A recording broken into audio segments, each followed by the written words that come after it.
Countdown Asian Games ke-18. Seperti apa kemeriahan acara tersebut? Kita langsung menuju ke Haria Dikdaya, langsung dari pelataran Benteng Kuto Besak, Palembang. Ya, Haria, bagaimana kesiapan kota Palembang menjadi tuan rumah Asian Games, Haria? Ya, Terima kasih Haria Dikdaya atas laporan Anda. Pemirsa, sekian headline news untuk saat ini. Headline news berikutnya akan hadir 1 jam dari sekarang. Saya akan segera kembali dalam program Metro hari ini. Kami akan menjanjikan informasi diantaranya bagaimana perkembangan hari pertama pengoperasian Simpang Susun Semanggi. Sesaat lagi. Pemirsa, lalu bagaimana kondisi Simpang Susun Semanggi sore ini di jam pulang kantor dan sejauh mana Simpang Susun efektif mengurai kepadatan arus lalu lintas? Sudah ada Eva Wondo yang bergabung dari lokasi. Ya, Eva, bagaimana situasi arus lalu lintas di Simpang Susun Semanggi saat jam pulang kerja sore hari ini?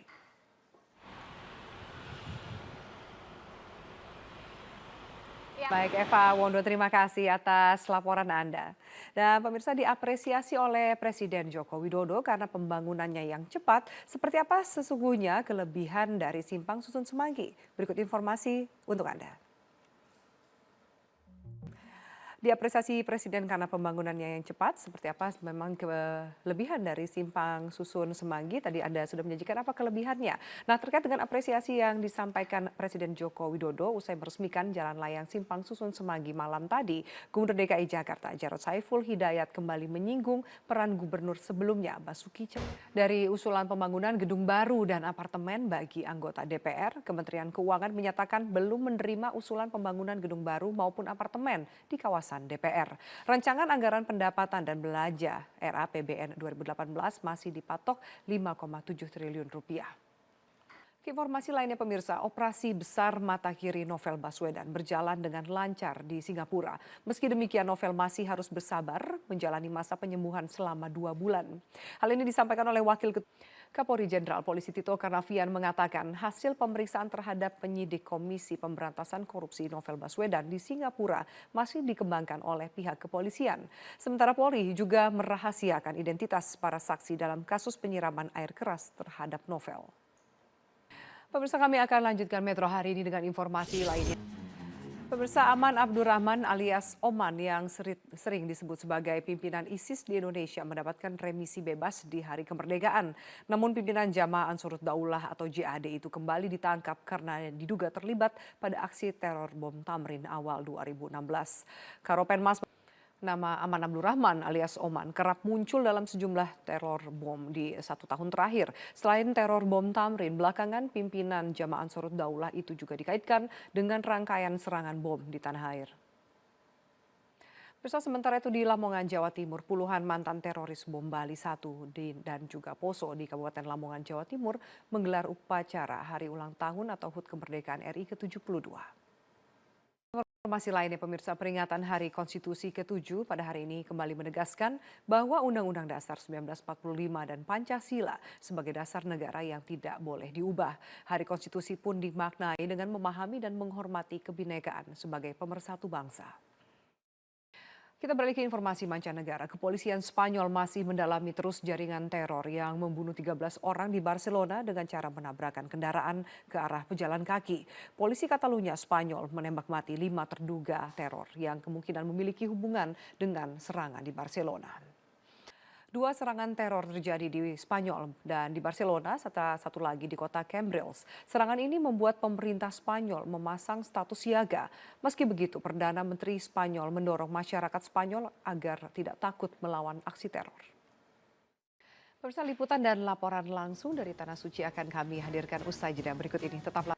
Sekitar 70% jemaah haji reguler direncanakan sudah berada di Mekah hari ini. Kedatangan jemaah haji dari Madinah akan berakhir pada tanggal 20 Agustus, sementara pemerintah Arab Saudi mengeluarkan aturan baru pembayaran dam dengan voucher.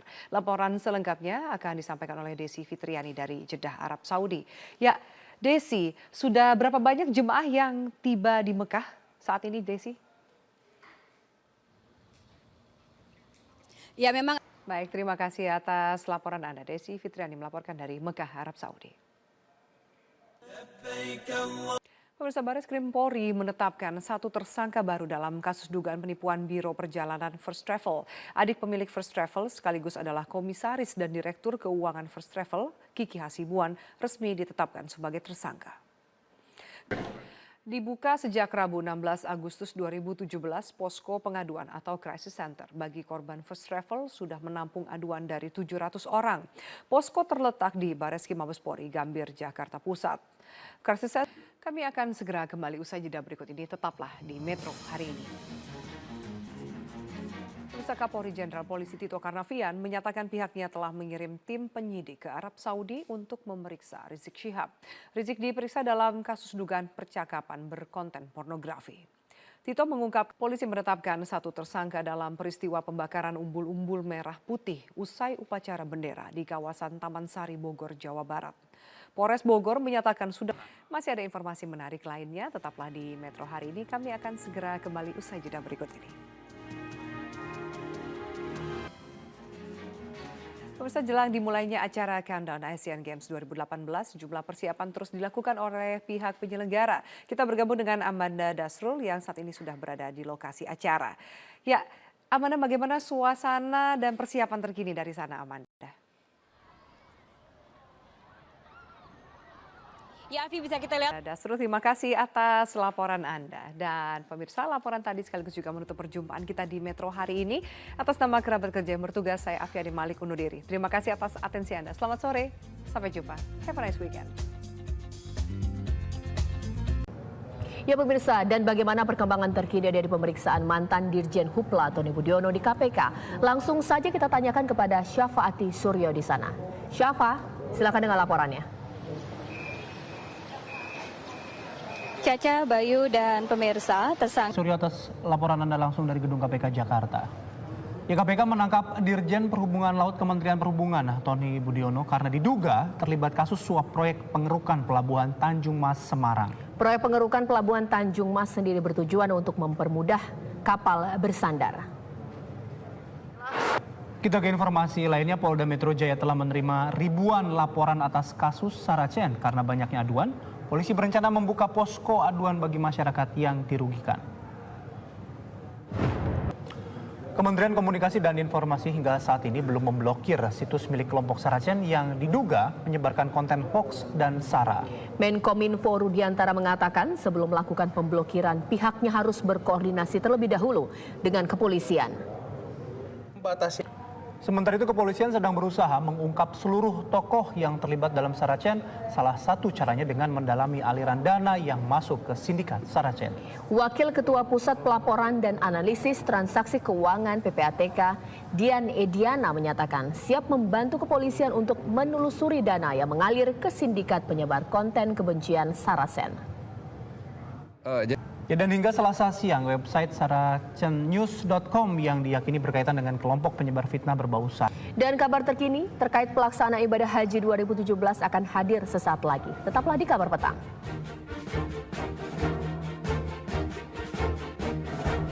Otoritas Bulan Sabit Merah Arab Saudi terus mengembangkan sistem kendali operasi pusat kesehatan menjelang puncak ibadah haji. Sistem kendali operasi 997 memungkinkan petugas untuk melacak lokasi dan identitas penelpon hingga dapat memberikan bantuan dalam waktu yang singkat. Dan informasi terkini dari Tanah Suci akan disampaikan oleh reporter TV One, ada Syahlevi Latif dan juga Tony Suryono di Mekah, Arab Saudi. Terlebih dahulu kita akan menyimak laporan ke Tony Suryono. Tony, silakan dengan laporan Anda.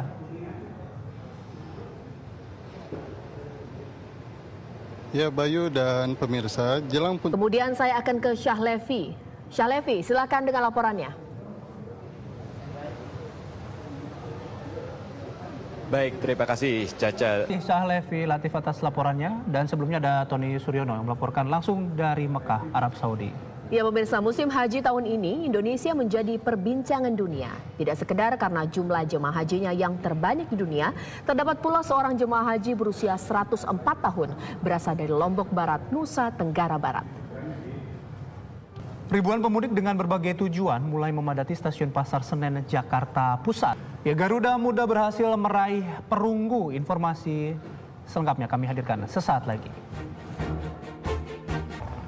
Garuda Muda akhirnya mampu mengandaskan Myanmar dalam perebutan medali perunggu di cabang sepak bola SEA Games di Stadion MPS Selayang, Malaysia yang berlangsung. Dan untuk mengetahui informasi terbaru dari arena SEA Games, kita telah terhubung dengan reporter TV One, ada Dwi Andari. Dwi, silakan dengan laporan Anda.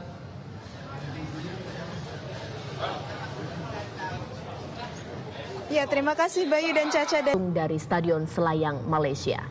Kabar petang masih akan kami lanjutkan usai kumandang azan maghrib untuk wilayah DKI Jakarta dan sekitarnya berikut ini.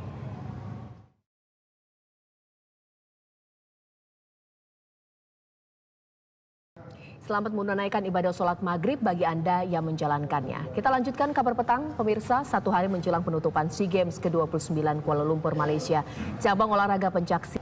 Dan berikut ini adalah perolehan medali Indonesia di ajang SEA Games 2017 di Kuala Lumpur, Malaysia hingga pukul 16.20 waktu Indonesia Barat. Pemirsa, usai jeda berikut kami akan mengabarkan KPK menyerahkan sejumlah aset rampasan dari terpidana korupsi Muhammad Nazarudin.